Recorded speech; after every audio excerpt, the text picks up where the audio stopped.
taxi stopped in front of the old iron gates. They were big and rusty, but behind them stood a wide school compound with tall buildings, trees that whispered when the wind blew, and a small food stand by the roadside.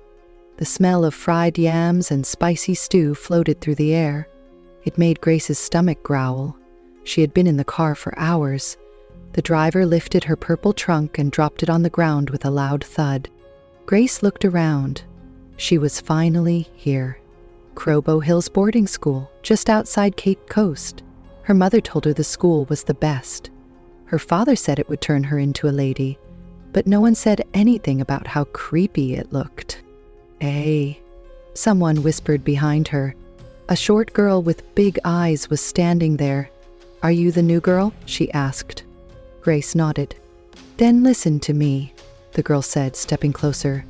"Don't eat from the food vendor by the gate, no matter how hungry you are." Grace frowned. "Why not?" The girl looked around like someone was watching. "Just don't. Everyone who eats there, they change." Grace laughed. "You're joking." But the girl wasn't smiling. She was already walking away, her braids swinging like ropes. Grace stood still, the smell of fried food growing stronger. Her stomach growled again. She looked at the vendor. A smiling woman waved at her. "Grace, come sign in," a teacher called.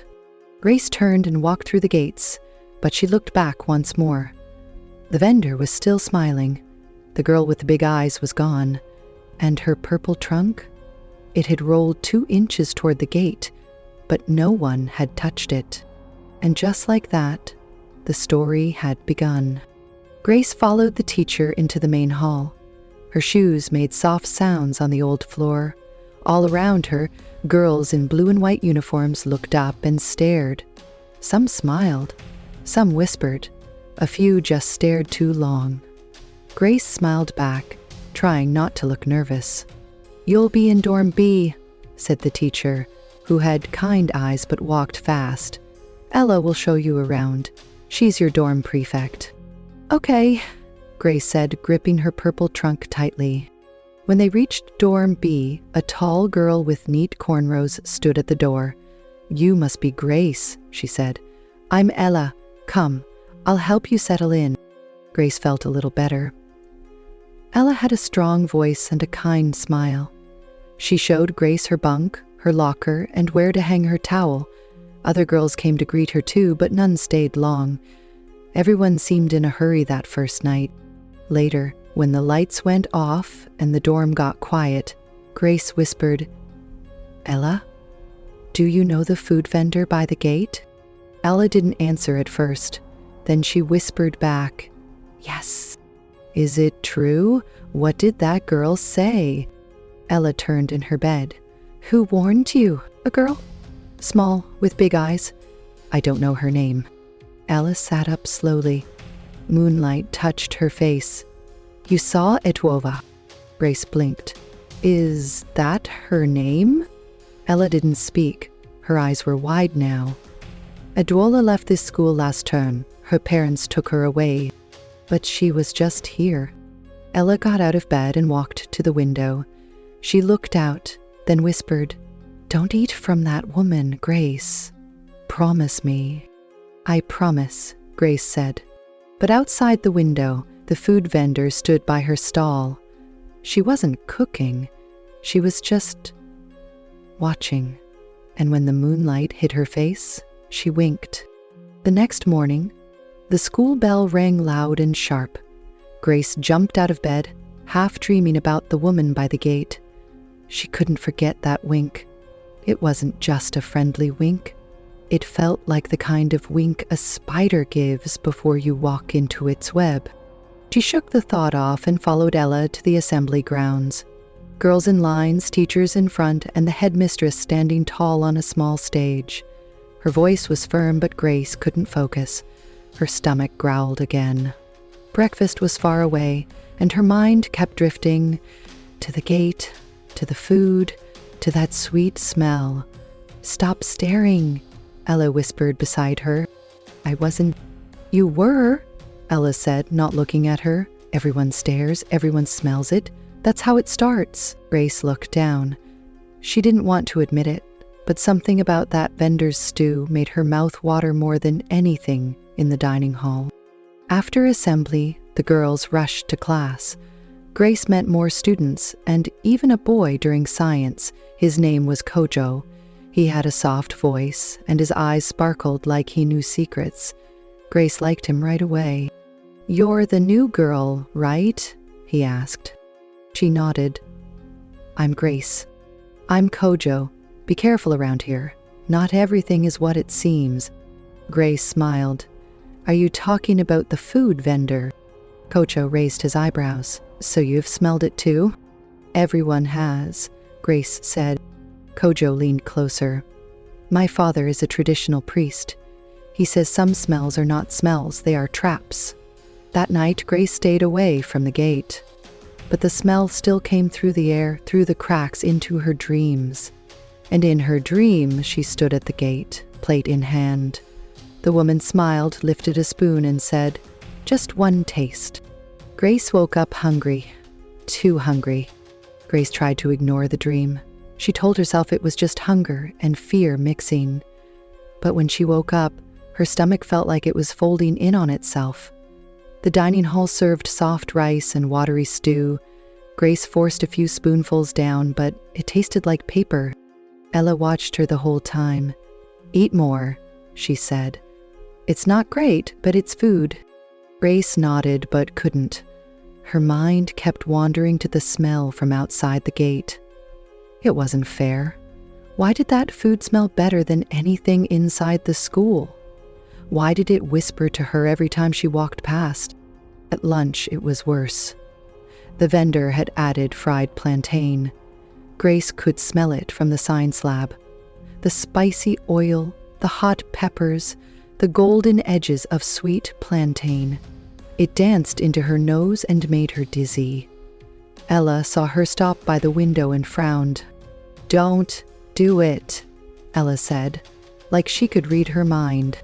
"I wasn't going to," Grace said too quickly. But after classes, when everyone rushed for prep, Grace pretended to forget her book. She walked back to the dorm, then past the wall, then to the gate. The woman was still there. She was always there. "Hungry?" the vendor asked, smiling widely. Her teeth were too white, too shiny. Her eyes are too deep. Grace looked around. No teachers. "No, Ella. Just the wind and the smell." "Just one," Grace whispered. The woman handed her a hot golden piece of plantain. Grace bit into it. It was perfect. Crispy outside, soft and sweet inside. One bite. Just one. But as soon as she swallowed, the sky seemed to darken. The breeze stopped. Behind her, a shadow moved where no one was standing. And the woman laughed. Grace stayed close to Ella all day. She didn't want to be alone, not after what she saw. Or maybe she thought she saw it. No, it was real. The shadow was real. She just didn't know what it wanted. In class, she sat still and quiet. She didn't look at the window. She didn't look at the gate. She didn't even smell the food today. But deep down, her belly felt different. Not full, not empty, just strange. During the break, she saw Kojo again. He stood by the science block talking to some boys. When he saw Grace, he walked over. "You look tired," he said.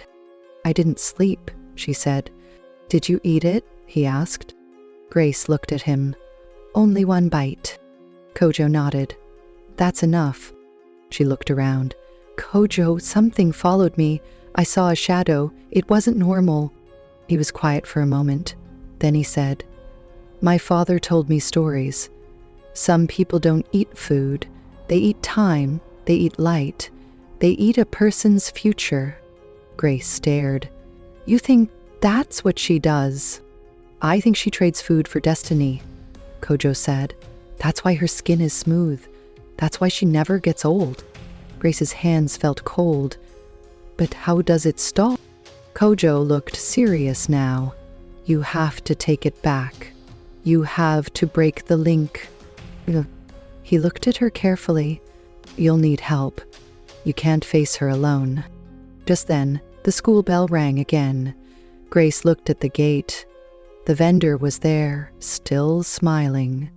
Always smiling. But this time, the shadow wasn't hiding.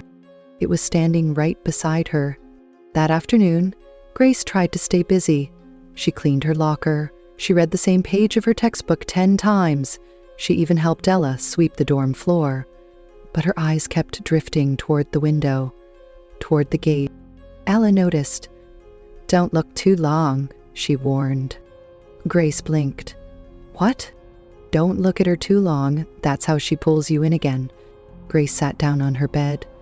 "I already ate once. It can't get worse, right?" Ella didn't smile. "It always gets worse." Later that evening, they went to prep. The classroom felt stuffy and hot. Even the teacher didn't seem fully awake. Grace tried to write, but her hand felt heavy. Her thoughts were slow, like her brain was walking through mud. Then she saw it. On the floor, by her feet, a shadow. Not her shadow. He said this one moved on its own. It slid across the tile like oil. It had no face, no hands, just a shape that didn't belong. Grace jumped up from her chair. No one else noticed. No one else ever seemed to notice. She ran out of class and didn't stop until she reached the back of the school block. Her breathing was fast. Her heart hurt. "Where they're following me," she whispered to herself. "You let it in," said a voice. Grace turned. It was Kojo. He had followed her. Duet from her. Even one bite opens the door. Grace's hands shook. "Then close it. Help me." Kojo nodded. "Meet me by the mango tree tonight, after lights out. I'll show you what to do." Grace wiped her eyes. "Will it stop the shadow?" Kojo looked up at the sky. "I hope so." That night, Grace waited in her bed. The dorm was quiet. The air felt thick. Even Ella was fast asleep. Grace watched the clock on the wall, the second hand slowly, like it didn't want her to go. But when it reached 10 o'clock, she stood up. She tiptoed past the bunks, past the door, past the long hallway where she saw the first shadow. She didn't look. She didn't blink. She just walked. Outside, the air was cold. The school lights were off, but the moon was full. It made the trees look tall and thin, like bony arms reaching out. Grace reached the mango tree. Kojo was already there, sitting with his school bag. "You came," he said. "I had to," Grace said. "I can't sleep. The shadow keeps moving closer." Kojo opened his bag. Inside were strange things. A bottle of salt, a small clay bowl, white chalk, and something wrapped in black cloth. "What's all this?" Grace asked. Kojo looked serious. "These are things my father taught me. Old things, strong things, things that can help." Grace watched as he drew a circle on the ground with chalk. He poured salt into the bowl and placed it in the middle. "Stand inside the circle," he said. She stepped in. Kojo placed the black cloth on her chest. "Close your eyes." Grace did. "Now speak," he said. "Call it, the shadow. Tell it to show itself." Grace felt silly, but she did it. "Come out," she said. "I know you're there. Show yourself." She opened her eyes. Nothing. Then the wind stopped, and the mango leaves didn't move anymore.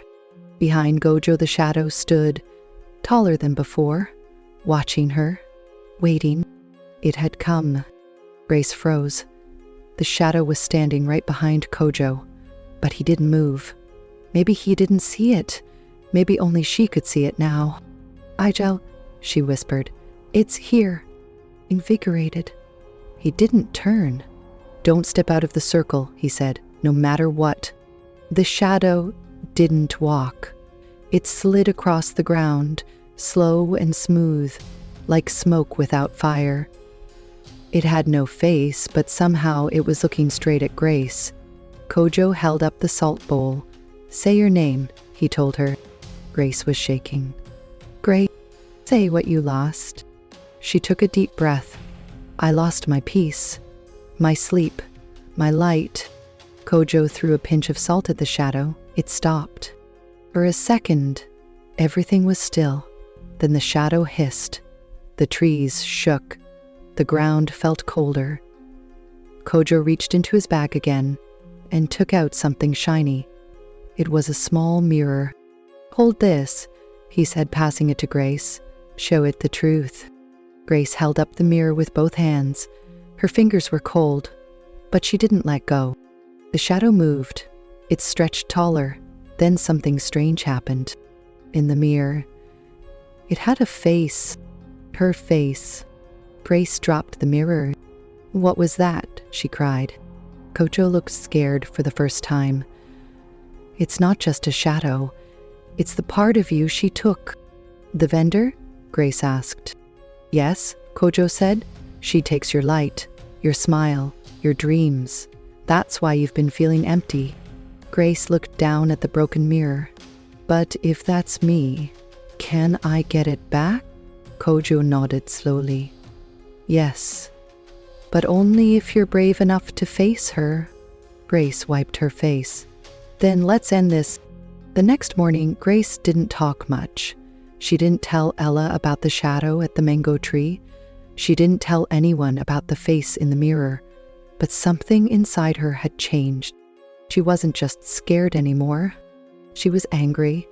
At lunch, she saw the vendor again, still at the gate, still smiling, the same red cloth on her head, the same clean pot of stew.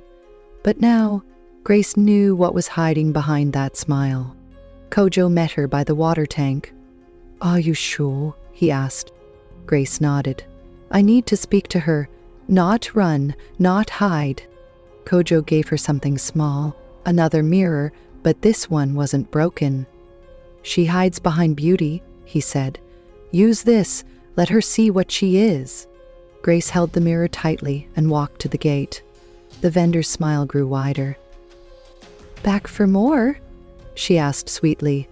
"No," Grace said. "I came to ask you a question." The woman's eyes narrowed. "Ask." Grace stood tall. "Why me?" The woman laughed. "You were hungry. That's all it takes. Hunger, curiosity. One bite is enough." Grace frowned. "What did you take from me?" "Nothing you'll miss," the woman said. "Just a small piece of your future, a little shine. You would have wasted it." Grace raised the mirror. The woman hissed and turned away. But in the glass, her face changed. It grew older, wrinkled. Her eyes turned black. Her smile faded. "You made a deal," the woman growled. "I didn't know," Grace shouted. "You still took the bite." Grace felt her hands shaking, but she didn't lower the mirror. "I want my shine back," she said. The woman laughed again, but not kindly this time. "Then come and take it." The wind blew. The sky darkened. The deal was no longer hidden. The gate was open now. Not wide, just a little, just enough for Grace to step through. Her heart was beating fast. Her hands were cold. But she didn't stop. Behind her, Kojo stayed close. "You don't have to come," Grace said. "I do," Kojo said. "She's more than one girl can fight."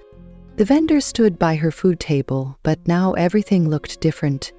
The air around her shimmered, like heat rising from a road. The pot of stew didn't smell nice anymore. It smelled sharp, sour, wrong.